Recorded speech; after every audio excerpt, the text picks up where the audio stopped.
अब उस पर क्या कहा जाए, बड़े लोग हैं, हम लोग तो छोटे मोटे लोग हैं, तो शायद नहीं जानते हो इसमें क्या कहा। छोटे लोग से वोट लिया जाता है जरूर, वोट और नोट छोटे लोग ही देते हैं। बड़े लोग तो सिर्फ चुनाव लड़ते हैं और टिकट लेने के लिए बड़े लोग लाइन में होते हैं। बाकी उस पर क्या टिप्पणी करें, वो पॉलिटिकल आदमी है। मैं तो अभी एक्टिव पॉलिटिक्स में उस तरह से नहीं हूँ किसी पार्टी के साथ, तो वो कह रहे हैं वो तो ठीक ही कह रहे हैं।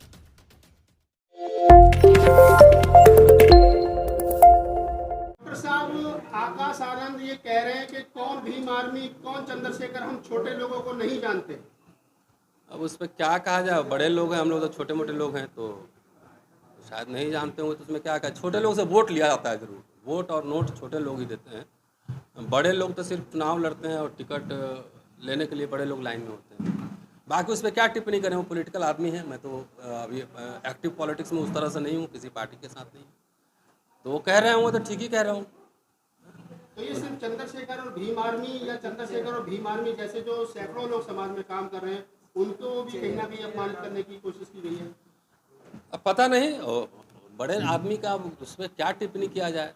वो बहुत बड़ा काम कर रहे हैं, बाकी लोग कुछ नहीं कर रहा है, बाकी लोग ने लड़ रहा है। काम कर रहे हैं सर, दिख तो रहा नहीं है कुछ। अब तो दिखेगा, चुनाव में दिखेगा ना। चुनाव जब लोकसभा का चुनाव आएगा उसमें दिखेगा कितना काम किए, उनके पूरे काम करने से कितने लोगों ने वोट दिया, कितने सांसद जीते, तो चुनाव में दिखेगा। तो वो तो सवाल उनसे पूछिएगा तो ज़्यादा बढ़िया। हम लोग छोटा मोटा लोग हैं, हम लोग को कोई नहीं जानता, कोई बात नहीं। पढ़ना पढ़ाना लिखना बोलना यही काम है। तो हो सकता है वो ठीक कह रहे हो, किसी को ना जानते हो। मेरा कहीं ना कहीं आकाश आनंद भी जो जवान है उसमें अहंकार दिख रहा है। क्या कहा है, चलिए नोट कमेंट्स। अभी उम्र अभी थोड़ा सा और मैच्योर होंगे पॉलिटिक्स में ना, तो क्योंकि उनको चुनाव लड़ना है, चुनाव में जाना है, नहीं भी लड़ना है तो अपने पार्टी के लिए वोट मांगना है। तो political maturity is required, political maturity is needed. वो पार्टी वाला बताएगा ना, पार्टी वाला बताएगा। अभी चुनाव का क्या दलितों का एजेंडा हो, इस पर बात कीजिए, इस पर हम बात करेंगे।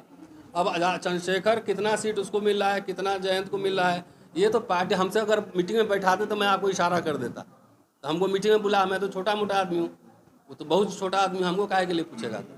तब मैं कह सकता था कि भाई 5 मिलेगा, 7 मिलेगा, 3 मिलेगा, लेकिन अब मुझे कुछ पता ही नहीं, तो उसमें टिप्पणी करने का कोई फ़ायदा नहीं। दलितों का तो मैं कहता हूँ ना, दलित टू मच पॉलिटिक्स हो गया है। जिसको यहाँ जितने हॉल में बैठे हुए हैं उन सब लोगों से पूछिए कि क्या करना है, तो सब बोले कि मुझे विधायक बनना है, सांसद बनना है। अरे लिमिटेड सीट है ना, दलित एजेंडा क्या हो ये कहीं नहीं दिख रहा है। सब एकदम पीएम सीएम बनने के लिए एकदम पागल हुआ पड़ा है। तो कैबिनेट में कौन बैठेगा? फाइनेंस मिनिस्टर आपके हैं, डिफेंस मिनिस्टर कौन होंगे, फॉरेन मिनिस्टर कौन होंगे? कुछ लायक ढंग का आदमी पहले बनाओ कि नहीं बनाओ। ये खाली एक आदमी से देश थोड़ी चलता है, उसके साथ पूरी मशीनरी काम करती है ना, मशीनरी काम करती है। मेरे लिए सबसे ज़रूरी है कि देश में दलित एजेंडा सेट होना चाहिए। शेड्यूल कास्ट कंपोनेंट प्लान, उसके अरबों खरबों रुपए डिफरेंट मंत्रालयों को मिलते हैं। मैं डेटा दिखा सकता हूँ, मेरे मोबाइल में है। वो पैसा कहाँ जाता है, नहीं जाता है, किसी दलित को कोई इंटरेस्ट है, किसी नेता का कोई इंटरेस्ट है?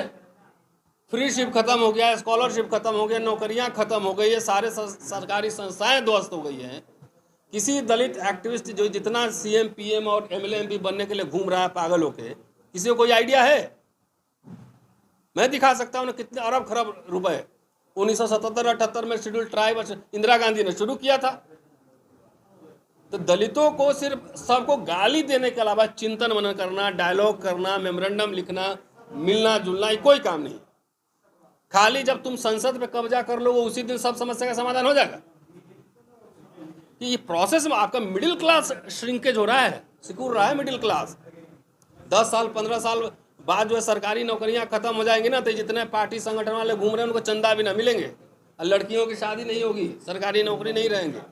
ये नहीं समझ में आ रहा है? सारे पब्लिक सेक्टर यूनिट जो है ना पूरा सिकुड़ गए। उस पर कोई विमर्श सुना है आपने? आप में से किसी ने अगर सुना हो कि सोशल जस्टिस का क्या होगा, नौकरियों का क्या होगा, हमारे बच्चे, ये जहां हम बैठे हुए हैं ये स्कूल था पहले और स्कूल बंद हो गया है। इतने एसपी डीएम घूम रहे हैं पूरे, ये इतना जमीन है, मकान है, दलित एक स्कूल नहीं चला पाया कि सबको सीएम पीएम डीएम बनना है। तो हम बन जाएंगे, हम मर जाएंगे तो उसके बाद नेक्स्ट तो स्कूल से पैदा होगा ना लीडर्स। कोई एजेंडा पे मैं कहीं जाता हूँ, किसी विमर्श, किसी सेमिनार में आपने सुना है कि दलित छात्रों का भविष्य क्या होगा, उसके फेलोशिप का क्या होगा? ये जो बड़े बड़े मिडिल क्लास बन गए ना, इस सिकुड़ रहे हैं अपने आप में कि मेरा क्या है, मेरे बच्चे तो अंग्रेजी स्कूल में पढ़ लिए। तो पहले तो नीचे से शुरू होगा, बाद में आपके गले भी दबोचे जाएंगे।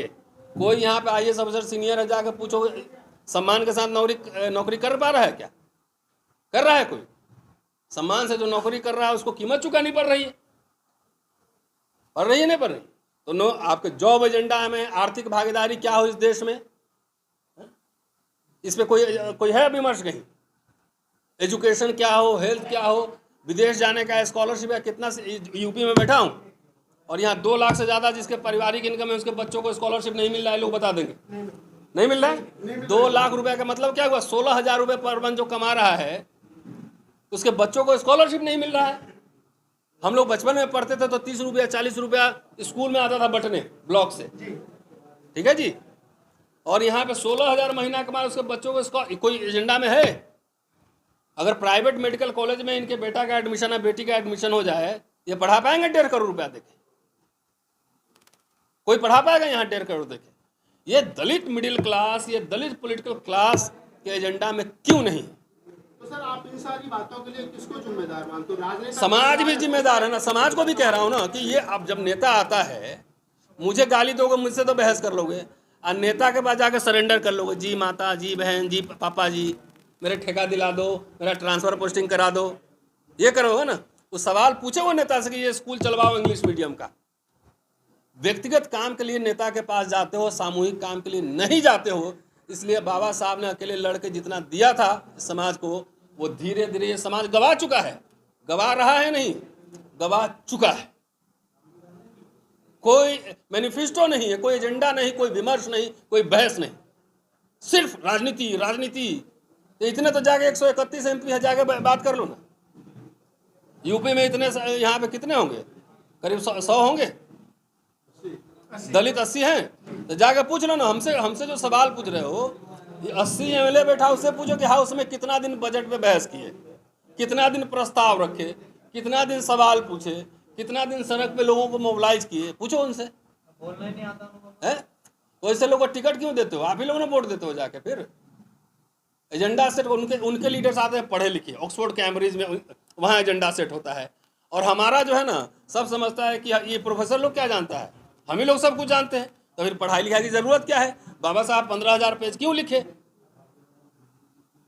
एक भी न रिसर्च टीम है, न शोध टीम है कि एजेंडा क्या, हम लोग क्या क्या लागू करेंगे। समाधान क्या है सारी चीजों का? मेरे पास कोई समाधान नहीं भाई। फिर भी आप क्या कहते हैं? यही तो बोले, ये आप लोग एजेंडा फैलाओ, सब लोगों को बोलो कि अपने नेताओं से पूछे कि इस चुनाव में तुम हमारे दलित बच्चों को पढ़ने के लिए, उनकी नौकरियों के लिए क्या व्यवस्था करोगे। सब लोग तो MP नहीं बन सकता,